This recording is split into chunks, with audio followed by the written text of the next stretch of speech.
Olá, tudo bem? Está começando o programa Em Destaque aqui na TV Sim, também na Record News. Muito obrigado pela sua audiência, muito obrigado pela sua companhia. Que bom poder entrar na sua casa e levar informação para você. A gente continua falando sobre a pandemia do novo coronavírus. O meu convidado hoje é médico, mas também é deputado federal. É o deputado Dr. Sérgio Vidigal. A gente vai comentar sobre como estão as discussões a respeito do coronavírus lá em Brasília, lá no Congresso Nacional. O programa Em Destaque já está no ar.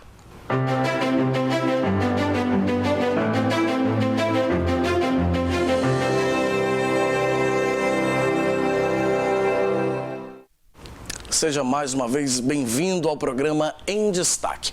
O programa hoje vai continuar falando sobre a pandemia do novo coronavírus, mas sobre um aspecto diferente. Vamos falar sobre como o mundo político está enxergando esse momento, como está a discussão lá em Brasília. O meu convidado é o deputado federal Sérgio Vidigal. Deputado, bem-vindo ao programa. Eu que agradeço aí mais essa oportunidade. Prazer de recebê-lo aqui. Bom, a pandemia do coronavírus é o assunto do momento, é o assunto que está pautando lá as discussões em Brasília, no mundo inteiro, mas lá no Congresso Nacional em especial. O presidente Jair Bolsonaro chegou a fazer algumas manifestações sobre o assunto, algumas até um pouco desconexas, né? No início, achando que o problema não era tão sério, depois voltou atrás e, enfim, fez alguns posicionamentos. Como é que você tem acompanhado essa situação lá em Brasília, deputado? Olha bem, primeiro a gente tem que ter um cuidado muito especial quando se fala em vírus, né? E principalmente esse vírus que a transmissão dele, né, está na nossa respiração, está no ar, está nas nossas mãos, no nosso contato do dia a dia. E lembrando que é um vírus novo, né? Nós não temos ninguém com imunidade a ele ainda. Então é preciso que a gente tenha um cuidado especial. Talvez o presidente, por não ter um conhecimento mais profundo, emitiu alguma opinião e talvez não foi orientado pela sua equipe, né? Mas é uma preocupação muito grande. Nós não seremos poupados do coronavírus. Lógico, evidentemente, que nesse momento que nós não temos ainda uma vacina para fazer a prevenção, nós temos que ter os cuidados, né? Do isolamento, da asepsia, né? Temos que ter cuidados especiais e aí nós temos também que proteger um público que é extremamente vulnerável, que é a população acima de 60 anos de idade. Hoje representa mais de 14% da população brasileira.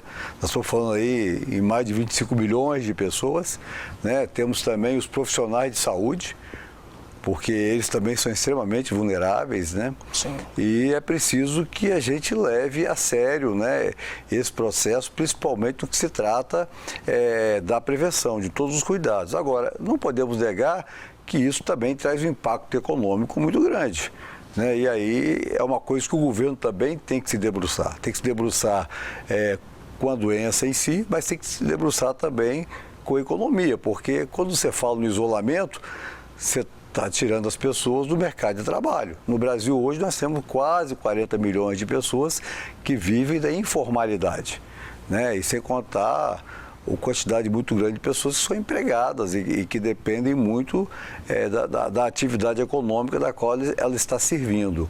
Sim. Então eu vejo que não é um cenário simples, não é um cenário fácil, não é um cenário que nós temos que cobrar somente o sacrifício do setor empresarial, não podemos cobrar o sacrifício somente do trabalhador, o setor público também tem que entrar nesse sacrifício, né? Porque se você observar, 60% de tudo que se arrecada, ele é utilizado para pagamento de servidores públicos, né? E aí eu não estou falando do servidor que ganha um salário pequenininho. É um salário alto, né? Eu acho que esse é o momento de que todos nós temos que dar a nossa contribuição e lembrando que da importância que tem de a gente garantir aquelas pessoas que têm uma renda menor, que ela possa ter a mínima condição de sobrevivência neste momento, né? Então... Agora você acha, o deputado, que, por exemplo, o governo federal, eu tenho lido muitos comentários, né, muitos artigos sobre esse assunto, e algumas críticas ao governo é que o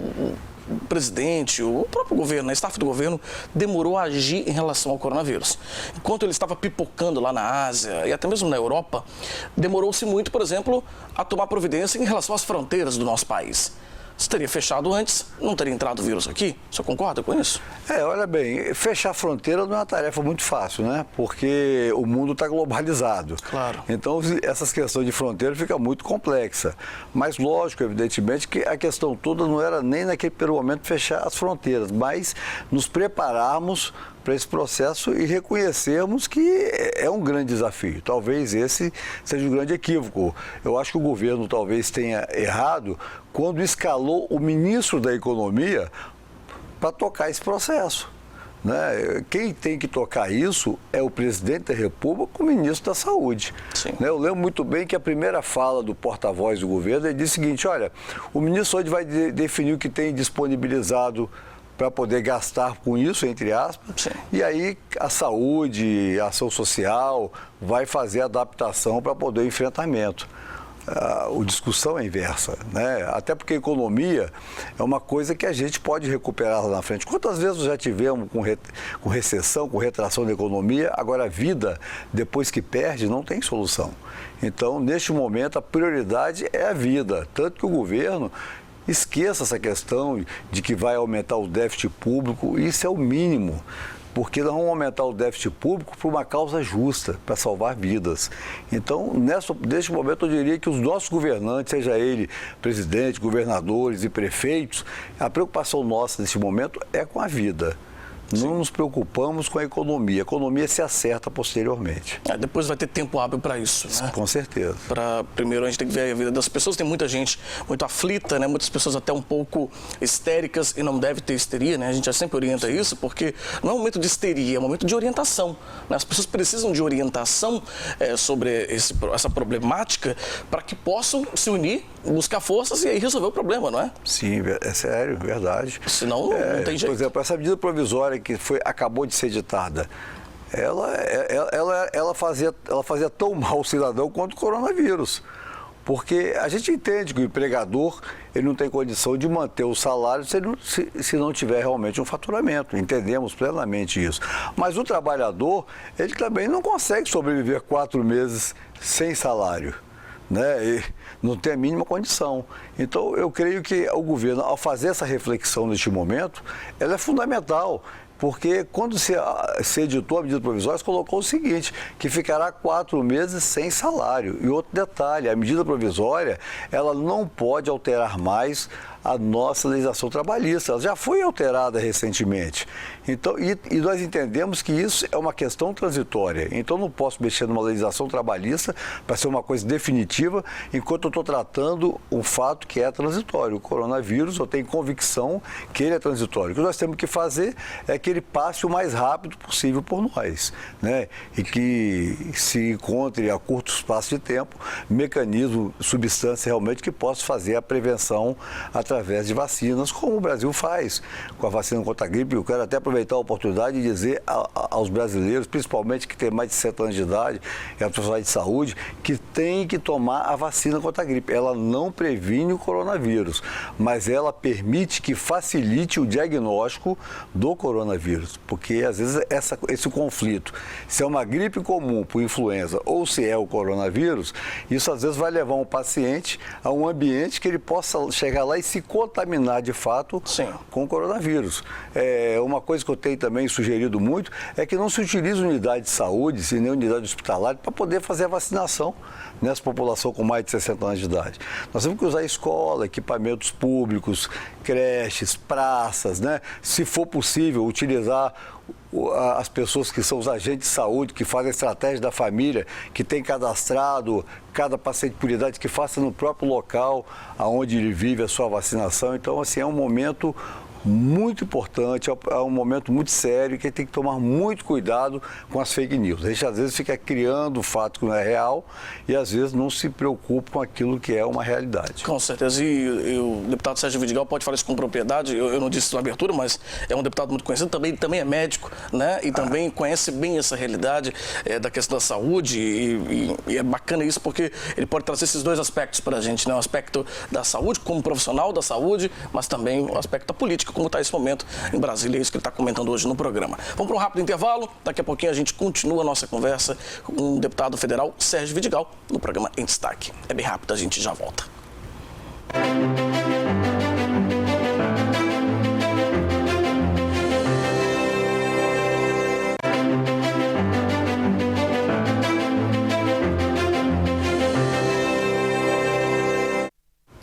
volta com o programa Em Destaque, hoje recebendo o médico e deputado federal Sérgio Vidigal, que está conversando com a gente um pouco sobre a questão do coronavírus, mas também como o assunto tem sido discutido nos meios políticos, né, em especial lá no Congresso Nacional, lá na Câmara dos Deputados.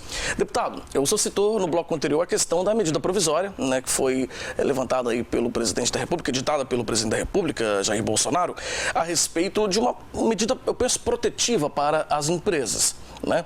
O governo também editou algumas outras medidas, tem tomado algumas outras iniciativas.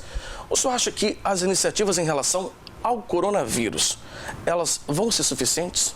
Olha, eu diria assim, que o ministro da Saúde, ele está no caminho correto, só que ele precisa de fontes de financiamento para isso. Né? Você não faz saúde simplesmente com discurso, né? Saúde também faz com investimento. Então, assim, o ministro da Saúde está muito bem antenado, ele está liderando muito bem, orientando muito bem aos estados e municípios o que deve ser feito, muito preocupado com o impacto dessa contaminação, porque o grande impacto está exatamente nas afecções respiratórias, né? Isso exige que você tenha uma retaguarda muito grande de atendimento e o governo federal em si, eu creio que nós precisamos ser mais ousados. Eu acho que nós não podemos ficar, porque essa medida que protege o setor produtivo é correto. O setor produtivo no Brasil não são bandidos, né? São pessoas que têm o maior respeito, né? Claro. E reconhecem a importância deles na atividade econômica. Mas nós não podemos esquecer que o trabalhador, ele também precisa ser protegido nesse processo. E por essa razão, a medida provisória, que o presidente agora revogou o artigo, se me falha melhor, o artigo 18, ele foi importante porque ele não dava nenhuma garantia a esse trabalhador que esses 4 meses que não iria trabalhar teria salário. Sim. Né? E o trabalhador, o salário dele não é para fazer investimento, não é para viajar para o exterior, tanto que não é que o coronavírus... Isso foi até um ponto positivo, que quem trouxe ele para o Brasil foi exatamente a população de classe média e média alta. Foi quem viajou para o exterior e acabou importando ele. Sim. E nós temos que ter cuidado para que ele não chegue com força até onde está as nossas comunidades, a nossa grande população de renda baixa, porque lá não tem a mínima condição de, no isolamento, você ter um espaço físico suficiente para não se autocontaminar, né? A aglomeração é muito grande de pessoas, como eu disse anteriormente, são 40 milhões de brasileiros vivendo na informalidade, né? Esse é um percentual extremamente alto de brasileiros. Então é preciso que o governo também aporte recursos, né? É louvável que se antecipe a aposentadoria do aposentado, é louvável. É louvável que se antecipe o abono, é louvável. Mas é bom lembrar que é louvável que se antecipe o fundo de garantia, é louvável. Mas esse dinheiro já é do trabalhador, ele já viria para o mercado. É preciso que o governo agora busque novas fontes. Né? Novas fontes. Você fala de injetar mais recursos no mercado, mais dinheiro no mercado. Mais recurso. Temos muitos fundos aí espalhados do governo federal. Temos o próprio recurso do FAT, que é recurso do trabalhador. Nesse momento ele tem que ser utilizado, né? Tem uma grande parte dele que está na mão do BNDES, porque 40% de tudo que o FAT arrecada, o BNDES, através da Constituição, ele que faz a gestão desse recurso, fazendo financiamento para empreendimentos. Então, é preciso que esse recurso agora volte para o mercado, para que a gente possa realmente socorrer essa população. Aí fala assim, mas o empresário é ele que paga imposto. Na verdade, não é o empresário que paga o imposto. O empresário recolhe o imposto do consumidor. Sim. Mas para quem tem o imposto para pagar, é preciso que o consumidor consuma. E se essa população não tiver a mínima condição de consumir, de ter uma alimentação digna, até que a economia retorne, porque a minha visão, isso não retorna com 1, 2 meses. Não. Eu creio que a gente vai demorar de 3 a 4 meses, se tudo der certo, né, para que a economia possa voltar. Talvez começar a voltar normal. Começar normal. Esse ano, eu diria que sob o ponto de vista econômico, é um ano perdido, né? Eu acho que nós temos que ser realistas, né? Temos que ser realistas. O tanto que o governo fez uma avaliação do PIB, lá no início era 2,5%, depois, antes do coronavírus, chegou a 2% e agora está chegando a 0,02%. Isso quer dizer o seguinte, nós teremos recessão no Brasil, né? Porque 0,02%, se a gente contar os meses que já passaram, dá muito mais do que isso. Claro. Né? Então, nós teremos uma recessão no Brasil e a gente tem que estar preparado para enfrentá-las. E aí, é o apelo que eu faço. Neste momento que a população população vai para o sacrifício, o setor público também tem que cumprir seu papel. Eu acho que nós que estamos na vida pública, neste momento tem que ter lá uma redução salarial, né? Ou seja, não adianta só da classe política. A classe política só não resolve o problema da economia, mas tem que ser de uma forma generalizada, porque é no setor público que está, de fato, o maior gasto com o pessoal. Então, precisamos, neste momento, fazer uma ação em que todos participam e que proteja a população de renda menor. Os mais vulneráveis neste momento. Os mais vulneráveis neste momento. Porque, de fato, eles são sempre os que mais sofrem, né?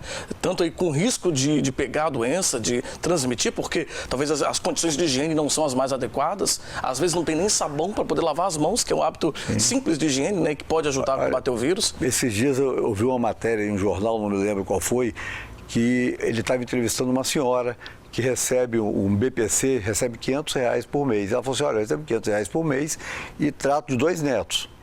E ele perguntou, e a senhora, e para lavar as mãos, tomar banho? Ele falou assim, eu compro 2 sabonetes por mês. Nossa. E quando acaba? Quando acaba, acabou. Ou seja, o restante do mês ela fica sem sabonete, sem fazer higiene correta. Isso antes do coronavírus. Você imagine agora com o coronavírus. Pois é. Né? Vamos precisar de água em mais abundância, vamos precisar realmente dessas ações de asepsia. Né? Não adianta só. O álcool gel, ele por si só não resolve. É preciso outras ações também. Claro. Né? Porque o álcool gel é muito bom para matar a bactéria, né? Sim. Né? Mas estou falando de um vírus. Então. Né? Então tem que se repensar tudo isso, né? Exatamente. Bom, vamos para mais um rápido intervalo. Daqui a pouquinho a gente volta com o programa de destaque. Hoje recebendo o médico e deputado federal, Dr. Sérgio Vidigal. A gente já volta.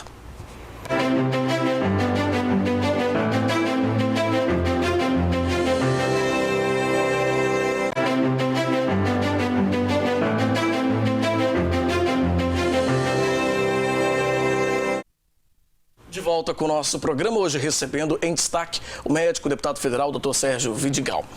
Vidigal, você falando no bloco anterior, eu estava comentando sobre algumas medidas do governo federal para tentar injetar mais recursos, mais dinheiro na economia, já que a gente observa que vem dias difíceis por aí, né? São dias complicados.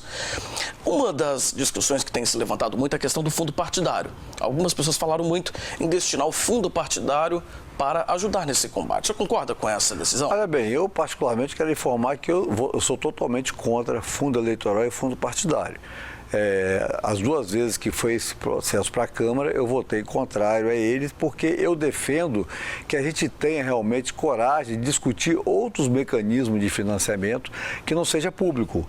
Porque a gente pode discutir, mas R$2 bilhões dividido com 5.570 municípios, que terá não sei quantos milhões de candidato a vereador e candidato a prefeito, isso não vale absolutamente nada. É verdade, mas em relação ao orçamento da União, R$2 bilhões faz falta para a saúde, faz falta para a educação, faz falta para colocar uma medicação nas unidades de saúde, faz falta sim. Eu acho que a primeira coisa que tem que discutir é o seguinte, terá ou não terá eleição esse ano? Era a minha segunda pergunta. Porque você concorda com essa possibilidade de adiar? O ministro da Saúde falou isso recentemente, né? Olha, imagine você, se nós tivermos desse mesmo modelo ainda, evitando concentração de pessoas, não é isso?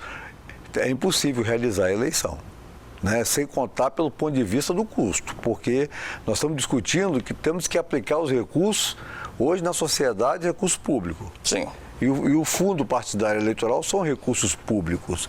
Né? Eu só não quero aqui fazer média com a população, dizendo que isso vai resolver o problema. Claro. Os 2 bilhões que está lá para o fundo eleitoral vai servir para enfrentar de fato todos os problemas do coronavírus? Não. Mas contribui. Pode ser uma ajuda, né? Pode ser uma ajuda. Né? Então, eu particularmente, eu sou um defensor que a gente realmente rediscuta se vai ter eleição ou não esse ano, porque apesar que os Estados Unidos, que está passando o mesmo problema, não mexeu na eleição deles, que vai acontecer em novembro. Né? Lógico, evidentemente, que a gente também só deva remanejar a eleição se porventura for a causa o coronavírus. Fora isso também é um problema sério, porque senão a gente acaba perdendo todo o direito de exercer a democracia. Né? Daqui a pouco nós estamos prorrogando o mandato de que a população não concorda com isso.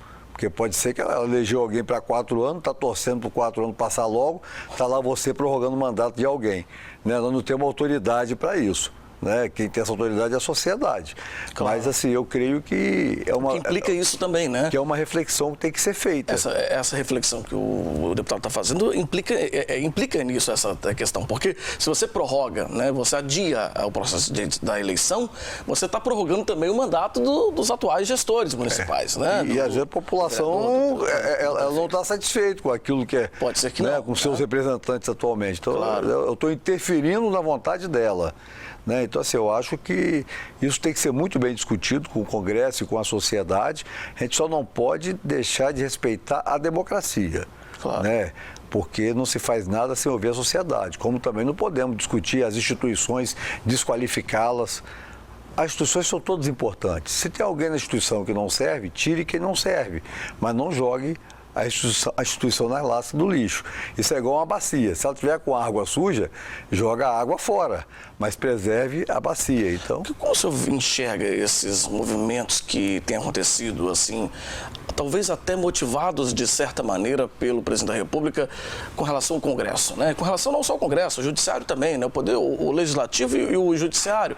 Ou seja, o presidente está meio jogando para a plateia aí essas questões? Eu quero acreditar que não, porque isso é um risco muito grande, porque a democracia não foi, o custo não foi barato para que a gente pudesse hoje poder exercê-la na nossa plenitude.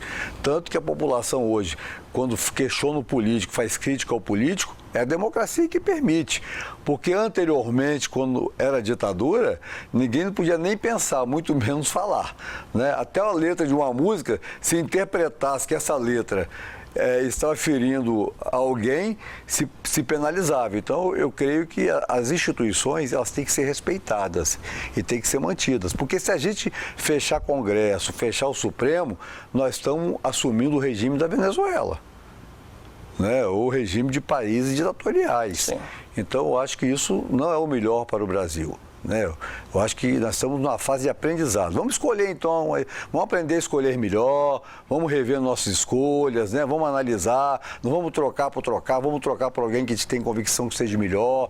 Aí a gente, de repente, vai se surpreender negativamente menos, ou vai se decepcionar menos. O presidente chegou a ser muito criticado, principalmente numa manifestação recente, em que ele cumprimentou lá os manifestantes, né? Ele que ainda estava sendo testado, tinha sido testado uma vez, ainda não tinha o resultado do segundo teste do coronavírus.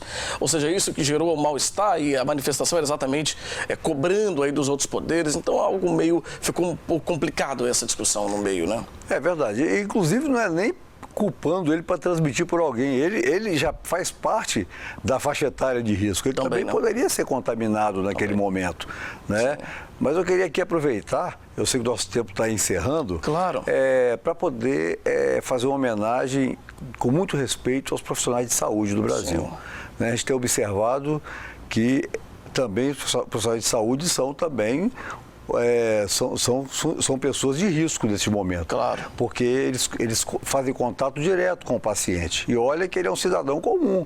Ele tem família, tem filhos, como todo mundo tem irmãos, tem pais, avós, claro, né? E estão lá com disposição para atender a população. Eu acho que nesse momento é um momento que a gente tem que homenageá-los, até porque nós tivemos categorias que aproveitava às vezes o momento drástico como esse para tentar até fazer suas reivindicações dos seus direitos, né? De repente para melhorar o salário, claro, ou outro benefício, e os profissionais de saúde têm tido respeito muito grande com a sociedade e têm demonstrado que, acima de tudo, exercer o amor é prioridade numa profissão como essa. Eu quero agradecer muito ao deputado federal Sérgio Vidigal, também é médico, hoje conversando com a gente um pouco sobre como está essa discussão sobre o coronavírus lá em Brasília, lá no Congresso Nacional. Inclusive, as sessões foram suspensas por um período, não é isso? Elas estão sendo feitas por videoconferência. Hoje tivemos uma reunião de manhã já com a bancada do PDT para discutir a medida provisória, discutir outras ações, para que a bancada, a partir daí,